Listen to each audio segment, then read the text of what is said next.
স্বচ্ছ আৰু সেউজীয়া কোকৰাঝাৰ গঢ়াৰ সংকল্প লৈ বা উদ্দেশ্য লৈ যে আজি দেখা গৈছে যে কোকৰাঝাৰ থানাৰ কালিবাৰী মন্দিৰ প্ৰাংগণত বৃক্ষৰোপণ কাৰ্যসূচী ৰূপায়ণ কৰা হৈছে। এই দৃশ্যাংশ দেখুৱাইছে প্ৰণৱ মুছাৰীয়ে দেখা গৈছে যে কালিবাৰী মন্দিৰৰ চৌহদত এনেকৈ বৃক্ষৰোপণ কাৰ্যসূচী ৰূপায়ণ কৰা পৰিলক্ষিত হৈছে, যিটো অসম দৰ্শন আঁচনিৰ আধাৰত তেওঁলোকে বৃক্ষৰোপণ কৰা পৰিলক্ষিত হৈছে।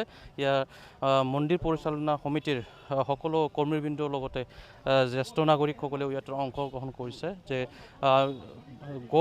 গছ থাকিলেই মানৱ জীৱন জীয়াই থাকিব পাৰিব। এয়াই মূল উদ্দেশ্য যে ইয়াৰ প্ৰতি লক্ষ্য ৰাখি দেখা গৈছে যে সেউজীয়া কোকৰাঝাৰ গঢ়াৰ সংকল্প লৈ যে স্বচ্ছ আৰু সেউজীয়া কোকৰাঝাৰ গঢ়াৰ সংকল্প লৈ এনেকৈ তেওঁলোকে বৃক্ষৰোপণ কাৰ্যসূচী হাতত লৈছে।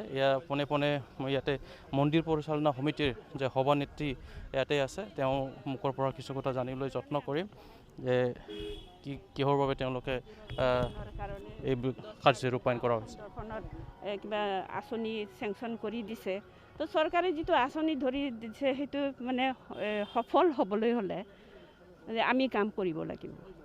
তো সেই সফলটো আনিবৰ কাৰণে যাতে ভৱিষ্যতত আকৌ চৰকাৰে এনেকুৱা অনুদান দিবৰ কাৰণে ইচ্ছা প্ৰকাশ কৰে, সেই তাতে সহায় দিবৰ কাৰণে আমি আজি এইটো প্ৰগ্ৰামটো কৰিছোঁ। সেউজীয়া আৰু সৌন্দৰ্য আপোনালোকে বজাই ৰাখিব বিচাৰিছে। সেউজীয়া সৌন্দৰ্য এতিয়া আজি যে ক'ভিডৰ ইমান ভুগিব লগা কিয় হ'ল?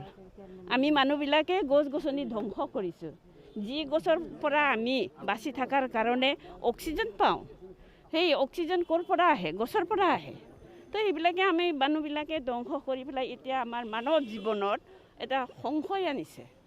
তো এইবিলাক লক্ষ্য ৰাখি পেলাই আমি এইটো বচাব লাগিব যে যেনেকেই পাৰে, যেনিবা কোনোবা খোলা ঠাইত স্কুলত ৰাস্তাত লগাই পেলাই সেই পৰিৱেশটো যিটো মানুহ বাচি থকাৰ কাৰণে আমাক লাগে, যিখিনি অক্সিজেন লাগে, সেই অক্সিজেনৰ প্ৰয়োজনত আমি সেইখিনি কামটো কৰিব লাগে। এয়া আছিল যে মন্দিৰ পৰিচালনা সমিতিৰ যিটো সভানেত্ৰীয়ে প্ৰকাশ কৰিছে। এতিয়া আৰু কি বিষয়ও আছে তেওঁৰ পৰা কিছু কথা মই জানিবলৈ যত্ন কৰিম।